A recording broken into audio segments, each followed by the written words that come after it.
All right. Well, we are here now with Dusty Dean, Pastor Dusty Dean. He's actually my husband, our family, our pastor. We love spending time with the Heartland Church family every Sunday. Now we get to do it online, right? Yeah. I'm tired of seeing y'all's mug over the internet. I'm ready to see it in person again. Well, if I have to say, you guys did a fabulous job this past Sunday. I got to share it with our community as well. And it's not ideal, but it's like, is this all a setback or is this just a setup for something better, right? Right. Well, first of all, I just want to say hey to everybody that I got to see at the HSRA event. It's just so cool to be able to connect with you again. And obviously got a lot of friends on Facebook now, so I get to see a lot of cool things that all the members are doing. And but yeah, it's just such a crazy time right now. I guess I'll just share a few things about our lives right now, just to give you a sense of what we're facing, if that's all right. This kind of hit us like it hit many of you. We pastor a church here in the Carrollton area, and outside of Dallas, we have about 1,000 attendees and partners that attend our church. We're a multi-generational church. And 2 weeks ago, we basically at that time had to make the decision to close our doors and to try to do, we've always done church online, but to really focus and make it great. And in a world where our foundation, probably much like your foundation, is built on relationships and connection and people, it's obviously made it very, very challenging. However, I'll tell you, Jana, we just decided as an organization that we were going to lean into all of this, and I think my first reaction was initially I'm kind of a doer. So my first reaction is just to spring into action, start creating. You got to start making plans. You got to start making preparations and trying to rally staff. And then I really had to just stop. And I asked myself this really important question. And I think it's a question that all of us need to be asking ourselves right now. It's this, that what is it that I want to be known for? What is it that I want our organization to be known for? What do I want us to represent? What are the opportunities available to us right now? And I just started with our team. I sat our team down and I started with the narrative. And I just told them, I said, I want us to lead a different narrative than I'm hearing on the news right now. That narrative as an organization, we're not going to be a narrative of doom and gloom. So we've said things like, we're just going to embrace the uniqueness of this season. Things like, we're not going to shrink back in fear. We're going to step forward in faith. That's a really big gesture and a posture that's really important to me right now. Let's not isolate. Let's participate. And we got to communicate more than ever before. And I can talk about that here in a couple of minutes. So I'll just say this. I think it's a really great time and a really great opportunity for all of us right now in this season. Yeah, it's so true. And as business owners, and you guys are running an organization, and no one ever, like, we never want to think we're closing our doors, for even just a short time. It definitely can put panic and fear, and because we immediately default to, how am I going to not only pay myself, but pay, staff and everyone else. And we've got fixed costs to everything. We have all these variable costs. We have clients that are depending on us, or, people that are depending on us.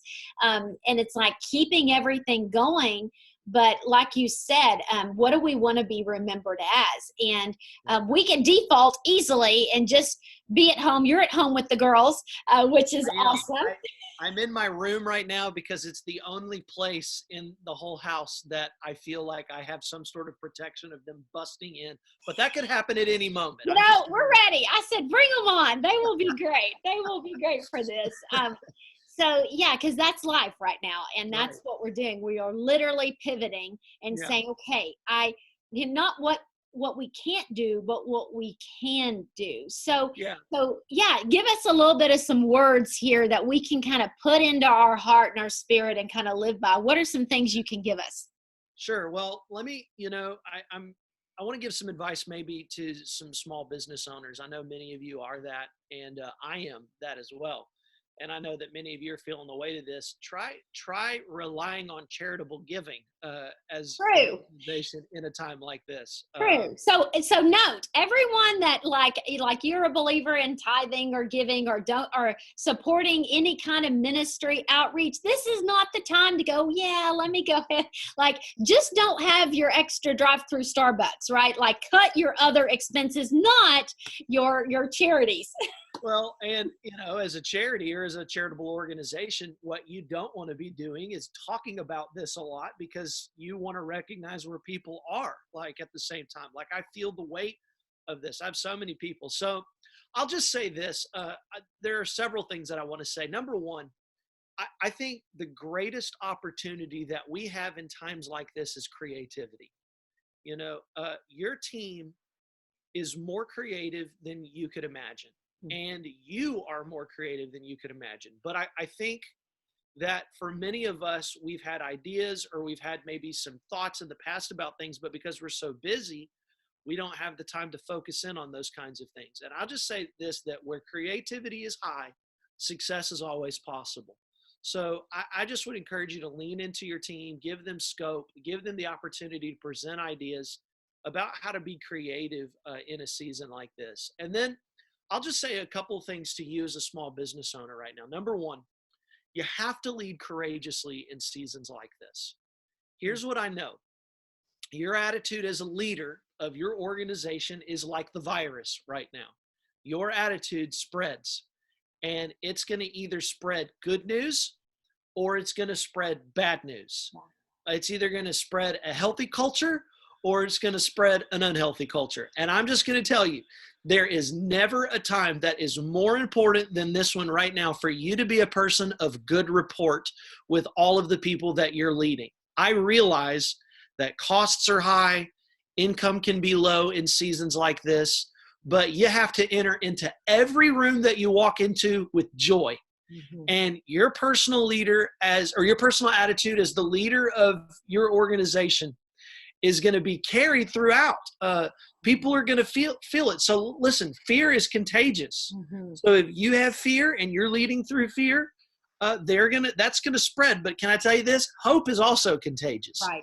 Faith is contagious. Love is contagious.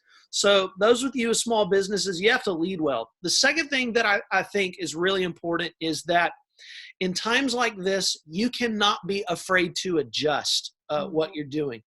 I remember when this initially hit, I had several team members, and I'm sure this is the same with you guys, that suddenly their current job description became completely irrelevant in that moment. Like the things that they were doing, they're just not able to do them anymore.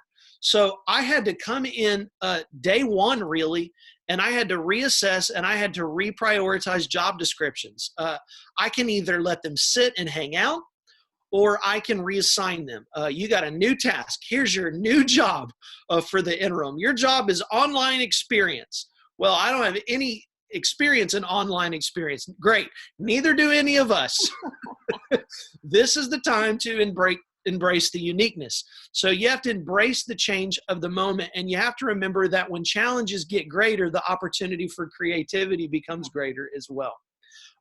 Thirdly, and this is kind of my lane, I feel like a lot with you guys, Jana, and especially with everybody that attends, I want to hone in on this thought for just a second. If you don't hear anything else that I say, please hear this. I think you have to communicate to your team really well right now. You have to lead your team through this. Your staff, I just want to address this because this is really important. I talk to many small business owners in our church. Your staff is afraid that at any moment they're going to be let go. And so there's a tension that exists. And this actually is a time where you can build incredibly high rapport and incredibly high trust with your staff, and everybody can rally. So if you're looking at the bottom line right now and you're concerned, remember this: people would rather take a pay cut in a time of crisis than lose their job. So this may help you, but I brought our staff together. I've got about 10 full-time employees and roughly 8 to 10 part-time employees. And I told them, look, we're going to have to make some budget cuts right now. Our initial, we have 3 different projections that we've done. The first is to do it at 80%, which is our initial budget. The second one's at 70%, and the third is at 50%. Now, we're not really focusing on that 50 percentile number at all right now. That's a worst case scenario for us. But we are operating at the initial thought that we could be at an 80%, operating that we normally are. So I'm going to tell you that what you communicate to your employees in times like this is really important. This is what I said to them. I said, we're going to make some budget cuts right now, but I'm not going to let you go. As of today, you have a job. And I believe we're going to weather this storm. My intention is to pay you just like you're being paid right now. But I need you to know, and I need you to be prepared. There might be a time where we have to sit down, and I have to sit down with every part of our organization and say, look, what do you need to pay your bills, and what do you need to basically live on? Okay, not to thrive. This is not a time for you to be stocking up and a time for you to be saving a lot. We're in crisis mode. In crisis, nobody thrives in crisis. You push through crisis so that you can thrive on the other side of it. And this is what I said. I'm going to be honest with you. I'm never going to ask you to do something that I'm not going to do as well. I will not ask you to sacrifice more than I sacrifice. That's what leaders do. They're willing to lead in every way. So most of you who are watching this, you're probably the owner. You probably make the most in your organization. You make the most for a reason. It's because you're the leader. So you make the most and you sacrifice the most as a result of all of this. And your team is going to follow that spirit right now. If you have a we're going to do whatever we can spirit, they're going to have a whatever we can do spirit, and I think that it spreads. Like I said, it's like a virus through your organization. That's really important for you to know right now. Yeah, that's so, so good. I mean, I know without a doubt, there are people that are watching this going, that's me. And I needed to hear that perfect word. And even your family, I mean, yes, we're talking about organizations, but it starts with us. It starts with our core. And, our kids are walking through this with us. And if we practice what we preach, we're doing that with our team, but we're also doing that inside our family unit, because we're protecting, right? Leaders are protectors. Leaders are people that, if we've got to have a moment, we better walk outside, have our moment, and get back in and be ready to go, because we're always on. We're never off. We're never off. True. But your organization will follow your lead. My kids, just like your kids follow your lead. In a home of peace, children become peaceful, and this is the same thing. And I always think about times like this, because this is the time that you win people for life. People don't forget the way you treat them in times like this. And I realize you may be forced to let somebody go, or you may be forced to do a pay cut. But if you treat people the right way in the midst of all this, it's amazing. So I'll just tell you this quick story. Yesterday, we had this conversation a couple weeks ago, and I've been navigating through this. Well, yesterday, we had somebody, we're a charitable organization. We had somebody come in and say, look, I know this is hard for your staff team. I want to give everybody on your staff team $100, which I thought was a super kind gesture for somebody to come in and do that to our full-time employees. It was like $1,000. Well, as soon as I got $100 given to me, I thought of a guy in our organization right now whose wife just lost his job last week in the middle of all this. She doesn't work for our organization, but I felt the weight of it. So I went into him and I said, look, they gave me this 100, but I want you to have my 100. I didn't make a big deal in front of the rest of the staff about it. But as I was leaving last night after a really long day of recording with our team, I found out that 3 other team members on our team had gone up to him and given him their $100. And so this guy who his wife had just lost his job left yesterday with $500 that he didn't have. And can I just tell you, as a boss, I get emotional when I talk about this. It meant so much to me to know that the atmosphere and the environment where our employees feel safe, and they feel so safe enough to give to other team members and to live sacrificially in seasons like this. And I just want to say to you that I think that if you can breed that type of environment, your organization will be so much healthier for it in the long run. Yeah, absolutely. Absolutely. Well, final nuggets, final thoughts. You've given us so much already, but what are some words we can live by just over these next few days that can keep that encouragement going? So any final thoughts? Yeah, I'll just say this. Kendra and I we were supposed to be in California this week with an organization that's serving and helping the city of LA. And we were going to be staying at a really nice hotel, and we were going to be spending time with some great friends that we formed, and we were going to spend some time together and get away. And we were both really bummed about not getting to go. And I was just reminded that whenever we're living in the normal, we crave the adventures. You know what I'm saying? I want that weekend getaway. I want that special whatever it is. But when things aren't normal, we just really crave the ordinary. Yeah. Meaning right now, most of us would give anything to just do some of the basic things. Go to the movies. To go to a gym, Right. And I just sent out a devotional thought to our church this past Monday, and a lady emailed me back, and she's heartbroken because 3 times a week she goes and she visits her mother in a retirement home. And now she's locked out. Like this past weekend, she literally went and she stood at a fence outside, and she called out to her and tried to tell her, I love you, because she couldn't get to her. And so right now, I would just encourage each of us to embrace the blessing of an ordinary moment, embrace something that seems so simple, because when we're walking through crisis of all different shapes and sizes, I'm going to tell you, you're going to long for more of the simple in your life. And I just really believe that, Jen, I'm not secretive about this. I think people who know me and know you know that we're Christians. And so we don't lean our ladder of hope up against a business. We don't lean our ladder of hope up against money, because all those things are so temporary. I lean it up against Jesus. And so everything I say is filtered through that frame of reference. But I really do believe that we have a responsibility right now to sow peace into others right now. The Bible says, blessed are the peacemakers. So, but here's the deal. You can't sow what you don't have. And so you got to get peace so that you can sow peace with everybody that's in your organization right now, because a crisis reveals your core beliefs. You can't hide in crisis or difficulty. The real you is forced to the surface. Masks come off in times of crisis. Yeah. Or I guess in these moments, masks come on. I don't know. But whenever a family walks through extreme crisis, one of two things can happen. They either rally and come together, or they implode. And I want your organization to be an organization that rallies yes. in moments like this.